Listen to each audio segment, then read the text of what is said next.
All right, everybody, here with the Assyrian king. And one of the things, Marshall, you were kind enough to agree to let me sort of interview you a little bit because I think your history's funny and there are certain dynamics, not funny, but it's fascinating to me. And there are certain dynamics that make you the way you are. Like, for example, I don't know I've known a lot of Middle Eastern guys in my time, and you seem very flamboyant and very what would the word be, that you're really out there. You really, the Elvis persona means more to you like than say like the Middle Eastern persona, and you're really not the typical Middle Eastern sort of guy. But let's go back a little bit now and talk about your family's roots, because until you mentioned the Assyria was something I read about in history books and considered like a culture that was long gone thousands of years ago. But trace for us why you have this pride in the Assyrian culture and what it means to you, and why your family and where your family roots come from to be in the U.S. Well, in the 1970s, my family left Iraq because of the certain political conditions that were there. A lot of Assyrians left in the 70s, and they came and they settled in Arkansas. Most Assyrians settled in Chicago, but they came and settled there. And so it wasn't you just didn't flip a coin or throw a dart at a board and there was Little Rock. There was an established Assyrian community. Yeah, there was a smaller Assyrian community there. Now, what defines Assyria from the Tigris and Euphrates? Okay. What we know is Iraq, the cradle of civilization, or what? Assyrians, the Assyrian people are the original people of Iraq. They were the original ancient empire there that had their own distinct, unique culture and religion. Our religion was pagan religion. We believe in the god Ashur before converting to Christianity, and we spread Christianity throughout the world. We were the first people to spread Christianity through China, through India, through Asia, through. Well, there's certain first. You developed writing, and what were some of the things that you had mentioned? I mean, everybody now knows Ashur because of you. They didn't know Ashur until you brought it up, but everybody knows the god Ashur. But what are the things that we would associate with the first of the Assyrian culture that came out? The ancient Assyrian culture, we have a book called the Enuma Elish, which is, most of Genesis is derived from the Enuma Elish, which is the creation story. And it was a lot older than Genesis. And it was the creation story, and also, in that creation story, Adam and Eve are supposed to have been created in Iraq, in the cradle of civilization. And so the creation story of Genesis is derived from the Enuma Elish. And also, a lot of those stories of the Anunnaki and the fallen angels and all that coming down into Iraq and basically creating Adam and Eve. And then you were talking about the writing, the earliest forms. Right. Well, first there had to be the creation of humans, which Adam and Eve were supposedly created by the Anunnaki gods in Iraq, present-day Iraq, which is Assyria. And then with that, then language was a creation, then civilization, military, and all the other stuff that came. We were the originators, creators of language. First language, cuneiform and stuff, and then political systems. Well, I think it's fascinating because I think, like me, the average person wouldn't really know Assyria.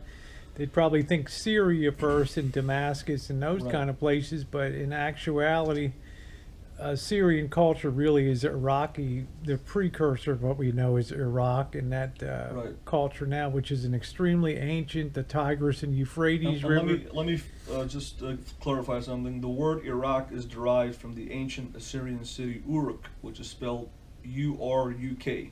Okay. Clarify that. Yeah. Well, so you're in the 1970s. The political situation got such that What was the attraction to America for? I don't Well, imagine they spoke English, did they? Let me just clarify something on the 70s situation. I think my family had moved from Iraq because there used to be a president in Iraq before Saddam that was for Christians and for everybody else. And I forgot exactly what his name was, but he was a president before Saddam. And then when Saddam took over and the Ba'athist Party took over, didn't work out good for the Assyrians. So there was this kind of an exodus of Assyrians out. Okay. Yeah. All right. Because Christianity is at the heart of a lot of Assyrians, right? I mean, isn't Christianity for a lot of them a core? I mean, not everybody's not everybody's Muslim in the Assyrian community, Yeah, are they? I mean, there are some Assyrians that converted to Islam by force, mhm. but all Assyrians were the first people to accept Christianity. The story of Jonah coming and preaching to Nineveh to the Ninevites, and the Bible. We were the first people to accept Christianity and to disperse it throughout the world. Okay. And so we're all known as Christian right now. Okay. But our original ancient religion predates Christianity. Okay, Jesus, sure, yeah. with Asher and Exactly. all of that. Right. So, what made your family sort of settle on the U.S.? Was it an open door policy towards people coming out of the Middle East? This was really a precursor to Iran and all the problems that the U.S. Right. had in Iran in the late 70s. Right. What I'm assuming they didn't really speak English, or maybe they were super educated and did. I don't know, but they came Well, here. most of them didn't speak English, and they came here. They came to Arkansas, and most Assyrians, like I said, had moved to Chicago and Okay. stuff. And I've seen a And, few Assyrian clubs and some other things. There Definitely. is definitely an Assyrian community. What do you think the attraction to Little Rock? It seems unusual to be, I don't Oh, want to yeah. say backwoods, but just it seems to me it would Yeah, be so different than. it was very unusual. There was a concentration of Assyrians that came there for a short period of time, and most of them left and came to Chicago.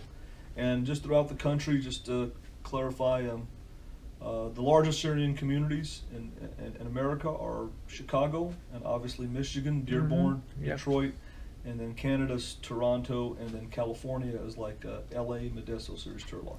So would this have been And your, also Phoenix. Phoenix, Arizona has a large Assyrian community. would this have been your grandfather that came over to, or his father that came over to the U.S. in the late 70s? Your grandfather, wouldn't it have been? Oh, my whole family came. Okay, Yeah. they all came as a unit over there. Right.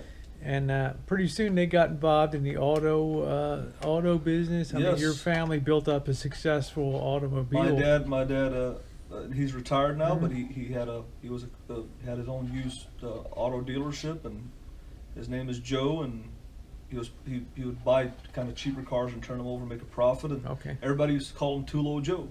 Okay. His prices are too low. But he acquired land. He had real estate. Yes, I mean, my he- family acquired that land that they have over there, Mhm.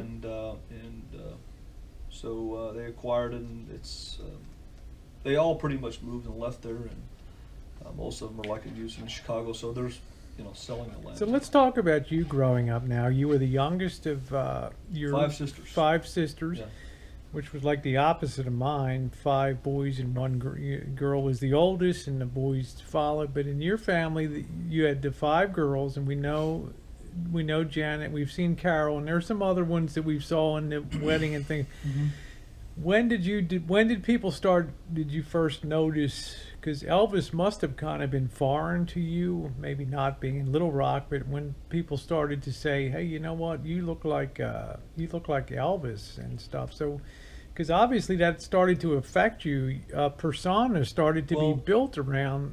I've had you know. I've had kind of different personas, but in a nutshell, I'm a very patriotic person when it comes to America and Assyrian. I'm a very patriotic and nationalistic person, and I believe in borders, language, and culture, like Michael Savage Yeah, on radio, yeah. one of my Mhm. favorite guys. But it all started off. I'm a big professional wrestling fan, and I actually all started off when I was a teenager in high school. I used to impersonate Ric Flair.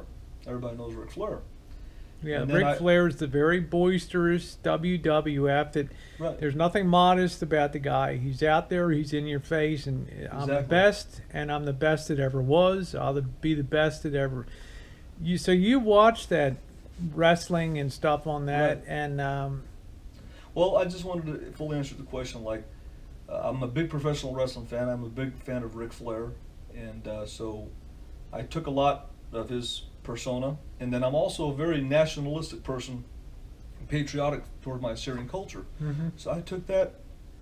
I used to impersonate. I used to have a beard and stuff, and have the Assyrian look, and tried to kind of mimic an Assyrian king look, where Okay. I'd have the beard and stuff, and I had Mhm. that face. And then after that, I met a friend of mine in Chicago that was an Elvis impersonator, and he was an Assyrian guy, an older guy. And I just thought, you know what, let me try Elvis. And then since like 2006, I've been doing it. And Well, it's you been know, fun. when we go places, people do a double take, they do a Right. triple take when you walk in, because you look like Elvis when you walk in. And then Yeah. did that start to affect your persona? Did you started learning more about Elvis, or you learned all you needed to know? You didn't know anymore, just enough to look like him? Well, Because when you talk about a tribute art, there's a tribute artist, and you know, you had some outfits, I think, at one time or something. yes, I like did. that. I had a few outfits before I had my house fire in Arkansas, and I lost everything, unfortunately. Mhm. And I listened to a lot of Elvis music and started trying to learn his music and just reading about him and learning about him a little bit. Mhm. And I was really never an Elvis fan.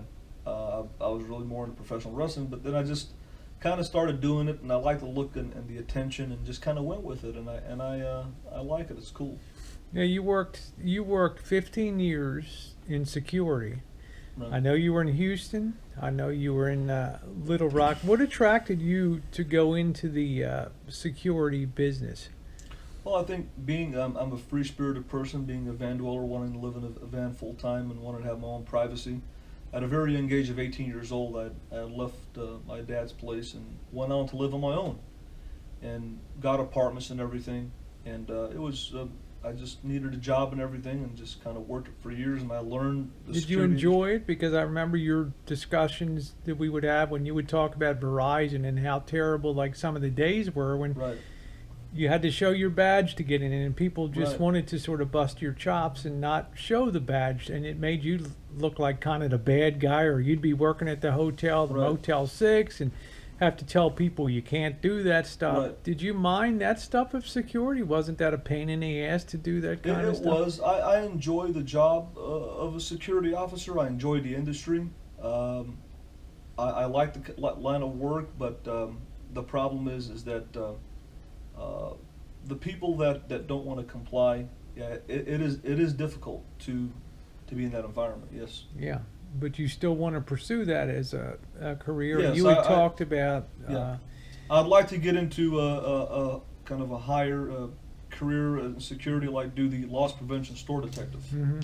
instead of just being working for a contract. So company. you would work in, observing, and not just being there in a uniform, but being a store observer and Store eye in the detective, sky and right. all that kind of stuff for Exactly. for theft control.